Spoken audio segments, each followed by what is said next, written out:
Hi all.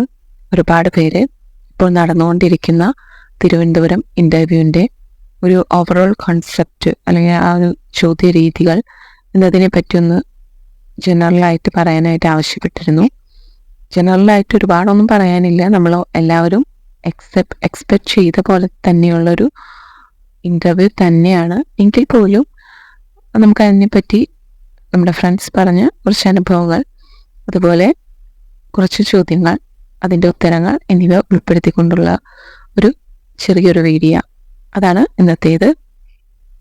തീർച്ചയായിട്ടും നിങ്ങൾ വീഡിയോസൊക്കെ കാണുന്നു, അതിന് നല്ല സപ്പോർട്ട് നൽകുന്നു എന്നതിൽ ഞാൻ താങ്ക്ഫുള്ളാണ് നിങ്ങളോട്. ഏവർക്കും PSC ലൈഫ് ടോക്സിലേക്ക് സ്വാഗതം. ഇന്നത്തെ ഇൻ്റർവ്യൂവിനെ പറ്റി പറയുകയാണെങ്കിൽ സബ്ജക്റ്റിന് പുറമെ എന്തെല്ലാം ചോദ്യങ്ങൾ ചോദിക്കുന്നു എന്നുള്ളൊരു അന്വേഷണമാണ് സാധാരണയായിട്ട് എനിക്ക് വന്നത്. തീർച്ചയായിട്ടും ഇൻ്റർവ്യൂ എല്ലായ്പ്പോഴും സ്റ്റാർട്ട് ചെയ്യുന്നത് പോലെ തന്നെ മിക്കവരോടും ഒരു ഇൻട്രൊഡക്ഷൻ പറയാൻ പറഞ്ഞുകൊണ്ട് തന്നെയാണ് സ്റ്റാർട്ട് ചെയ്തത്. തീർച്ചയായിട്ടും നമ്മൾ ഇൻട്രൊഡക്ഷൻ എങ്ങനെ പറയണം എന്നതിനെ പറ്റി ഒരു വീഡിയോ മുൻപ് ചെയ്തിരുന്നു. ഒരുപാട് പേര് നല്ല അഭിപ്രായം പറഞ്ഞിരുന്നു. Thank you. ആ ഒരു വീഡിയോ നിങ്ങൾക്ക് ഹെൽപ്ഫുൾ ആയിരിക്കും. ആ ഒരു വീഡിയോ കാണാത്തവരുണ്ടെങ്കിൽ കണ്ടു നോക്കുക. അപ്പോൾ നമുക്കറിയാം എങ്ങനെയാണ് ഒരു ഇൻട്രോ സ്റ്റാർട്ട് ചെയ്യേണ്ടത്. അപ്പോൾ ആ ഇൻട്രോ തുടങ്ങി കാൻഡിഡേറ്റ്സ് അവരുടെ ഫാമിലി, അതുപോലെ ജോലി എന്നിവയെക്കുറിച്ചെല്ലാം പറയുമ്പോൾ ഓരോരുത്തരോടായിട്ട് ചോദിച്ചത്, നിങ്ങൾ തൊഴിൽ ചെയ്യുന്ന ഒരു ഘട്ടം എത്തിയപ്പോൾ അതിനെപ്പറ്റി പറഞ്ഞു തുടങ്ങിയപ്പോൾ നിങ്ങൾ എവിടെയാണ് ജോലി ചെയ്യുന്നത്, എന്തുകൊണ്ടാണ് ഇങ്ങനെ ഒരു സെക്ടറിൽ ഒരു ടീച്ചിങ് പ്രൊഫഷൻ അല്ലാത്ത വ്യക്തിയോടാണ് ചോദിച്ചത്, നിങ്ങൾ എന്തുകൊണ്ടാണ് ഈ ഒരു തൊഴിലിപ്പോൾ ചെയ്യാൻ കാരണം. അതുപോലെ തന്നെ അതിനെ തുടർന്ന് അദ്ദേഹത്തിനോട് ചോദിച്ചൊരു ചോദ്യമാണ്, നിങ്ങൾ ഒരു അധ്യാപകനായിട്ടൊരു സ്കൂളിൽ കയറുകയാണെങ്കിൽ അവിടുത്തെ സ്കൂളിൻ്റെ സമഗ്ര വികസനത്തിന് നിങ്ങൾ എന്തെല്ലാം പ്രവർത്തനങ്ങളാണ് ചെയ്യുക. സബ്ജക്റ്റ് പഠിക്കുക എന്നതിലുപരി കലാസാംസ്കാരിക, അതല്ലെങ്കിൽ ക്രാഫ്റ്റ്, വർക്ക് എക്സ്പീരിയൻസ് എന്നീ രീതിയിൽ ഏത് മേഖലയിലാണ് നിങ്ങൾ ഇമ്പോർട്ടൻസ് കൊടുക്കുക എന്നുള്ള ചോദ്യങ്ങളൊക്കെ അതിനെ തുടർന്ന് ചോദിക്കുകയുണ്ടായി. അത് നമുക്കറിയാം, നമ്മുടെ ബയോഡാറ്റ അതുപോലെ നമ്മുടെ ഇൻട്രോ എങ്ങനെയാണ് എന്നതിനെ ബേസ് ചെയ്തിട്ടായിരിക്കും ആദ്യ ഭാഗങ്ങളിലെ ചോദ്യങ്ങളെല്ലാം തന്നെ ചോദിക്കുക. തുടർന്ന് എല്ലായ്പ്പോഴും ഉള്ളതുപോലെ തന്നെ നമ്മുടെ സബ്ജക്റ്റ്, ഡിഗ്രിക്കോ അല്ലെങ്കിൽ PGക്കോ പഠിച്ച സബ്ജക്റ്റ് ഏതാണെന്ന് അറിഞ്ഞാൽ അതിനെ പറ്റിയിട്ടുള്ളൊരു ചോദ്യം തീർച്ചയായിട്ടും നിങ്ങൾക്ക് എക്സ്പെക്റ്റ് ചെയ്യാം.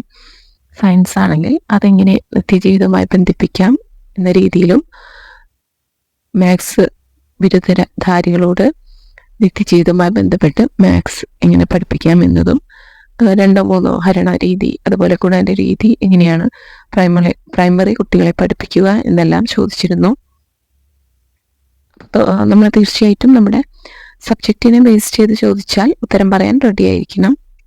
തുടർന്ന് എല്ലാ ചോദ്യങ്ങളും LP ഇൻ്റർവ്യൂവിൽ ചോദിക്കുമ്പോൾ സബ്ജക്റ്റ് ബേസ്ഡ് ആയിട്ട് ഡിഗ്രി ചോദ്യങ്ങൾ മാത്രം, ഡിഗ്രീനെ ബേസ് ചെയ്തിട്ടുള്ള കുറച്ച് ചോദ്യങ്ങൾ മാത്രമാണ് സബ്ജക്റ്റിനെ ബേസ് ചെയ്ത് ചോദിക്കുന്നത്.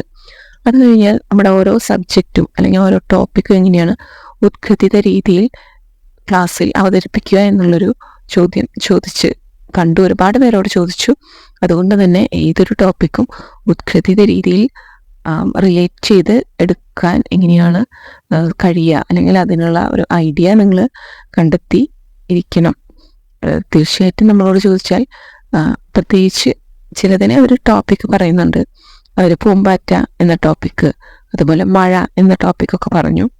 പൂമ്പാറ്റ എന്ന ടോപ്പിക്കിനെ പറ്റി നമ്മൾ ഓൾറെഡി ഒരു വീഡിയോയിൽ പറഞ്ഞിട്ടുണ്ട്. അതെങ്ങനെയാണ് കൃത്യത രീതിയിൽ മലയാളത്തിൽ നിന്ന് EVSലേക്ക് കണക്ട് ചെയ്തെടുക്കാമെന്ന്. മഴ എന്നത് വളരെ രസകരമായിട്ട് നമുക്ക് എടുക്കാവുന്ന സിമ്പിളായിട്ടുള്ളൊരു ടോപ്പിക്കാണ്.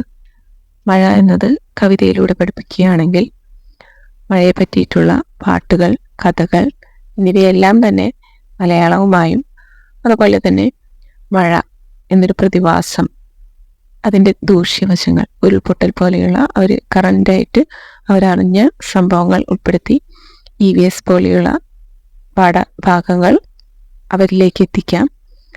മറ്റൊന്ന് ഗണിതമാണ്, ഗണിതപ്പാട്ടുകൾ. അതുപോലെ കഥകളോടൊപ്പം തന്നെ മഴയുടെ ഒരു കഥയോട് ചേർന്ന് നമുക്ക് സങ്കലനം, അതുപോലെ വിവകലനം എന്നിവയെല്ലാം ഉൾപ്പെടുത്തിക്കൊണ്ട് നമുക്ക് പഠിപ്പിക്കാം. അപ്പോൾ ഒരു ടോപ്പിക്ക് പറഞ്ഞാൽ അതുമായിട്ട് റിലേറ്റ് ചെയ്ത് എല്ലാ സബ്ജക്റ്റും എങ്ങനെ കണക്ട് ചെയ്യാമെന്നുള്ളൊരു ഐഡിയ പെട്ടെന്ന് നമുക്ക് വരണം. അത്തരം ചോദ്യങ്ങൾ നമ്മൾ പ്രതീക്ഷിച്ച് തന്നെ പോകണം. ഉദ്ഗ്രഥിത രീതി എന്നത് എന്താണെന്നും ചോദിച്ചിരുന്നു.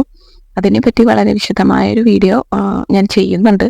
എന്നിരുന്നാലും ഉദ്ഗ്രഥിത പഠനം എന്ന് പറയുന്നത് പറയാവുന്ന ഒരു പ്രധാന ഒരു പോയിന്റ് എന്ന് പറയുന്നത് ചെറിയ കുട്ടികളാണ്, 1ാം ക്ലാസ്സിൽ വരുന്ന കുട്ടികൾ.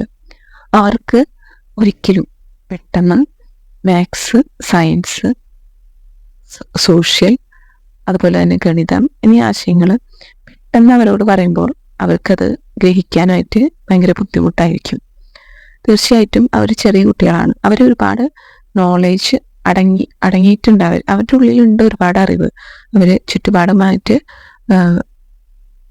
ഒരുപാട് പ്രവർത്തനങ്ങൾ അവരുടെ 4 വയസ്സ് വരെയുള്ള ആ ഒരു പ്രായത്തിൽ ചെയ്തിട്ടുണ്ട്. അതിൻ്റെ ഭാഗമായിട്ട് അവർക്ക് ഒരുപാട് അറിവ് ലഭിച്ചിട്ടുണ്ട്. പക്ഷെ ഇതിനെയൊന്നും പെട്ടെന്ന് അവർക്ക് സോഷ്യൽ എന്നോ സയൻസ് എന്നോ മലയാളം എന്നോ മാത്സ് എന്നൊന്നും തിരിക്കാനായിട്ടുള്ള കഴിവ് അവർക്കുണ്ടാവില്ല. നമ്മൾ 1ാം ക്ലാസ്സിൽ എത്തുമ്പോൾ തന്നെ അവരെ പെട്ടെന്ന് ഇത്തരത്തിൽ ഓരോ ഡൈവേർഷൻസ്, ഓരോ വഴികൾ കൊടുത്ത് ഇതിങ്ങനെയാണ്, സയൻസ് ഇതാണ്, സോഷ്യൽ ഇതാണ് എന്ന് പറഞ്ഞ് കുട്ടികളെ പഠിപ്പിക്കുമ്പോൾ പെട്ടെന്ന് അവർക്ക് അത് എത്രത്തോളം എഫക്റ്റീവായിട്ട് അവരുടെ ഉള്ളിലെത്തും. അതുപോലെ തന്നെ അവർക്ക് അവരെ ഇപ്പോഴത്തെ രീതിയിൽ ശിശു കേന്ദ്രീകൃത രീതിയിലൊന്നും ആ ഒരു ടോപ്പിക് അവരിലേക്ക് എത്തിക്കാൻ പറ്റില്ല നമുക്ക്. അതിന് ഏറ്റവും എഫക്റ്റീവായിട്ടുള്ള മെത്തേഡ് എൻ്റെ അഭിപ്രായത്തിൽ ഉദ്ഗ്രഥിത പഠന രീതി തന്നെയാണ്. അവരറിയാതെ തന്നെ ഈ ഓരോ സബ്ജക്റ്റും അല്ലെങ്കിൽ ഓരോ ലാംഗ്വേജും അറിയാതെ പഠിച്ചു പോകുന്നു. തുടർന്ന് 2ൽ നിന്ന് 3ലേക്ക് എത്തുമ്പോൾ ഇതെല്ലാം നമ്മൾ ഡിവൈഡ് ചെയ്ത് ഓരോ സബ്ജക്റ്റ് കൊടുത്താലും അവർ ഇതൊക്കെ നമ്മൾ മുമ്പ് പഠിച്ചതാണ്, എന്നാൽ അതൊന്നും ഇന്നെ പേരിട്ട് വിളിച്ചില്ല എന്നേ ഉള്ളൂ എന്ന് അവർക്ക് തന്നെ തോന്നും. അപ്പം അങ്ങനെ ഉള്ളൊരു most effective method for primary students എന്നാണ് എനിക്ക് ഉദ്ഗ്രഥിത പഠന രീതിയെ പറ്റി പറയാനുള്ളത്. ഇതിൻ്റെ ഗുണങ്ങൾ, ദോഷങ്ങൾ, അതിൻ്റെ ലക്ഷ്യങ്ങൾ, അതെങ്ങനെയാണ് വിദ്യാഭ്യാസത്തിൽ മോസ്റ്റ് എഫക്റ്റീവായിട്ട് യൂസ് ചെയ്യുന്നത് എന്നതിനെ പറ്റി ഒരു വീഡിയോ ഞാൻ ചെയ്യുന്നുണ്ട്. അതുകൊണ്ട് തന്നെ അതിനെപ്പറ്റി ഒരുപാട് പറയുന്നില്ല. എങ്കിൽ പോലും എനിക്ക് പറയാനുള്ളത് ഉദ്ഗ്രഥിത പഠന രീതി എന്ന് പറയുന്ന രീതി പ്രൈമറി ക്ലാസ്സുകളിൽ അത്രയും ഇമ്പോർട്ടൻ്റ് ആണ് എന്നുള്ളത് തന്നെയാണ്. മറ്റൊരു പ്രധാന ചോദ്യം ചോദിച്ചത് ക്ലബ്ബുകളുടെ പ്രവർത്തനത്തെ പറ്റിയിട്ടാണ്. നിങ്ങളൊരു ക്ലബിൻ്റെ മെയിൻ അധ്യാപിക, ഒരു ക്ലബിൻ്റെ ചുമതലയുള്ള അധ്യാപികയാണെങ്കിൽ എന്തെല്ലാം പ്രവർത്തനങ്ങളാണ് നിങ്ങൾ ചെയ്യുക എന്നൊരു ചോദ്യം ഇൻ്റർവ്യൂ ബോർഡിലുള്ളവർ ചോദിക്കുകയുണ്ടായി. തീർച്ചയായും ക്ലബ്ബ് എന്ന് പറയുന്നത് വ്യത്യസ്ത തരം ക്ലബ്ബുകളാണുള്ളത് എന്ന് നമ്മൾ ആദ്യം അറിഞ്ഞിരിക്കുക. സയൻസ്, അതുപോലെ സാമൂഹ്യശാസ്ത്ര club, maths club, English club, Malayalam club, ജൈവ ശാസ്ത്ര ക്ലബ്ബ് എന്നിങ്ങനെ വ്യത്യസ്തമായ ക്ലബ്ബുകൾ പ്രവർത്തനം നമ്മുടെ സ്കൂളുകളിൽ നടക്കുന്നുണ്ട്. ഈ പ്രവർത്തനങ്ങളെല്ലാം തന്നെ വളരെ മികച്ച രീതിയിൽ കൊണ്ടുപോകേണ്ടത് ഓരോ ക്ലബിനും ഉത്തരവാദിത്തമുള്ള ടീച്ചറുടെ കടമയാണ്.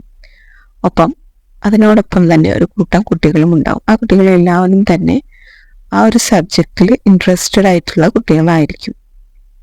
മാത്സ് എന്ന ടോപ്പിക്കിനോട് ഇൻട്രസ്റ്റ് ഉള്ള കുട്ടികളായിരിക്കും മാത്സ് ക്ലബിൽ അംഗമാവുക. അതുപോലെ തന്നെ സോഷ്യൽ സയൻസ് ക്ലബിൽ അംഗങ്ങളായിട്ടുണ്ടാവുക ആ ഒരു പ്രത്യേക സബ്ജക്റ്റിനോട് താല്പര്യമുള്ള കുട്ടികളായിരിക്കും.